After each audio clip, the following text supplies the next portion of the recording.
योग, एक ऐसा शब्द जो आजकल हर जगह सुनाई देता है। लेकिन आज की इस चर्चा में हम योग की उन असीम गहराइयों में गोता लगाने वाले हैं जिनके बारे में शायद बहुत कम बात होती है। चलिए, इस प्राचीन अभ्यास की परतों को हटाते हैं और जीवन जीने के एक संपूर्ण विज्ञान को करीब से समझते हैं। सच कहूं तो ये सिर्फ कुछ शारीरिक मुद्राओं या मैट पर पसीना बहाने से कहीं कहीं ज्यादा गहरा विषय है। तो आज का हमारा सफर कुछ इस तरह रहेगा। हम शुरुआत करेंगे शारीरिक व्यायाम से परे देखने से, फिर समझेंगे कि मिलन का असली अर्थ क्या है। इसके बाद हम एक लक्ष्य के 8 मार्गों पर चलेंगे, दैनिक जीवन के लिए एक बेहतरीन रूपरेखा तैयार करेंगे और अंत में अपनी अंतिम मंजिल को खोजेंगे। चलिए, पहले पड़ाव से शुरू करते हैं, शारीरिक व्यायाम से परे सतह को खोजना।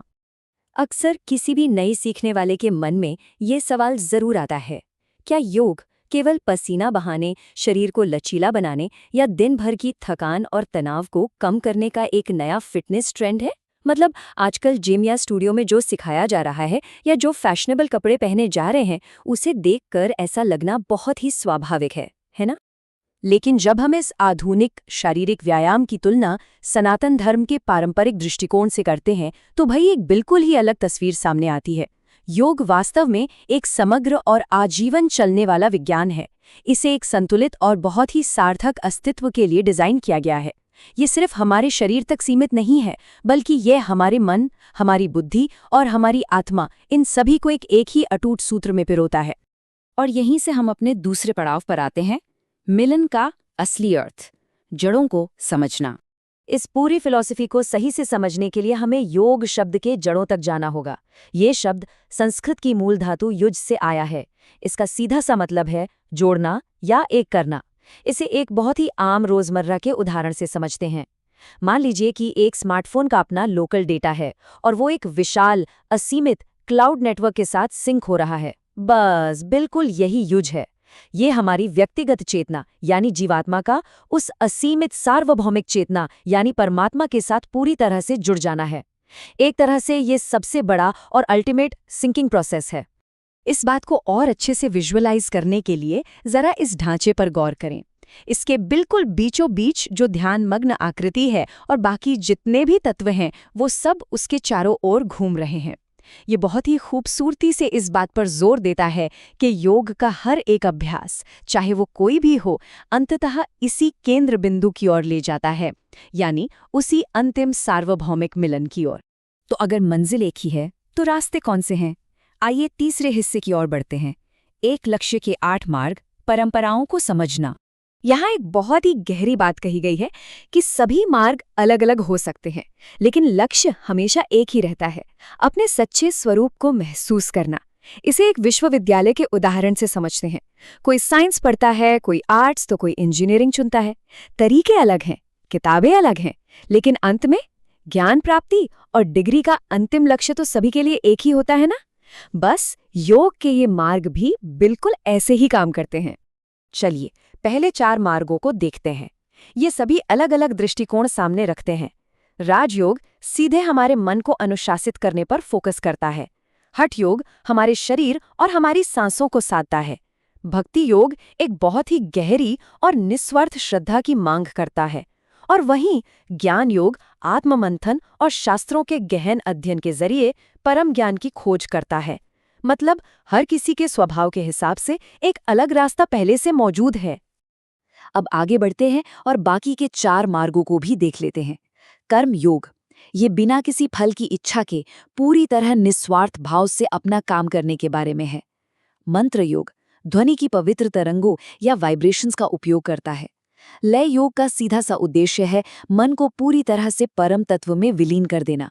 और अंत में है क्रिया योग, जो हमारे आध्यात्मिक विकास की गति को तेज करने पर केंद्रित है। इनमें से कोई भी मार्ग चुना जाए, मंजिल बिल्कुल एक ही रहने वाली है। अब सवाल ये है कि इन बड़ी बड़ी बातों को रोजमर्रा की जिंदगी में कैसे उतारा जाए। तो आइए चौथे हिस्से पर नजर डालते हैं, दैनिक जीवन की रूपरेखा, शरीर रूपी वाहन का रखरखाव। इसे ना शरीर रूपी वाहन के दैनिक रखरखाव या कहें कि मेंटेनेंस की तरह समझिए। दिन की शुरुआत होती है इस वाहन को तैयार करने से, यानी सुबह जल्दी उठकर और एक कृतज्ञता के भाव के साथ।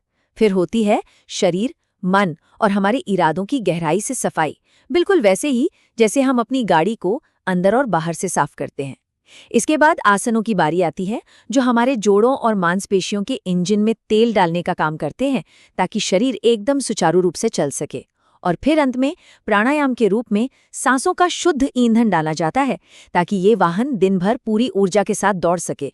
और मजे की बात यह है कि ये रखरखाव सिर्फ सुबह का काम नहीं है, बल्कि पूरे दिन चलता है। ध्यान के माध्यम से मन के स्टीयरिंग को केंद्रित करना, अच्छी और ज्ञानवर्धक किताबें पढ़कर अपने ज्ञान रूपी मैप को अपडेट करना और करुणा के साथ दूसरों की निस्वार्थ सेवा करना, ये सब इस यात्रा का बेहद अहम हिस्सा है।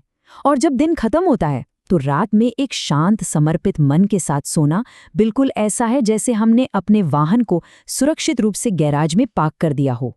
इस पूरी रूपरेखा और इन मार्गों पर चलते हुए हम आखिरकार पहुंचते हैं अपने अंतिम पड़ाव पर, अंतिम मंजिल, मोक्ष की प्राप्ति। यहाँ आकर ये बात एकदम शीशे की तरह साफ हो जाती है कि योग के अंतिम लक्ष्य केवल एक फिट शरीर पाने से कहीं कहीं ज्यादा ऊपर हैं। बात शुरू होती है दिन प्रतिदिन के तनाव, भय और पीड़ा से मुक्ति पाने से। फिर धीरे धीरे अपनी इंद्रियों और भावनाओं पर पूर्ण नियंत्रण हासिल किया जाता है। इसके बाद जो महसूस होता है वो है एक असीम आंतरिक शांति और आनंद। और इस पूरी यात्रा का जो सबसे ऊंचा शिखर है वो है मोक्ष, यानी जन्म और मृत्यु के इस अंतहीन चक्र से हमेशा हमेशा के लिए मुक्ति। मैं शरीर, मन या अहंकार नहीं हूँ, मैं शुद्ध चेतना हूँ, मैं परमात्मा के साथ एक हूँ। ये बेहद शक्तिशाली विचार इस पूरे अभ्यास के बिल्कुल केंद्र में है। सच बताऊं तो जब शरीर, मन और अहंकार की इन छोटी छोटी सीमाओं को तोड़कर शुद्ध चेतना के रूप में अपनी असली पहचान हो जाती है ना, तब जाकर योग का असली सार समझ में आता है। और यही असल में जीवन की सबसे बड़ी और अंतिम यात्रा है। ये पूरी प्रक्रिया चेतना के विस्तार को बहुत ही खूबसूरती से दर्शाती है। ये एक ऐसा सफर है जहां एक अकेले और अहंकार से भरे मैं के भाव से बाहर निकला जाता है।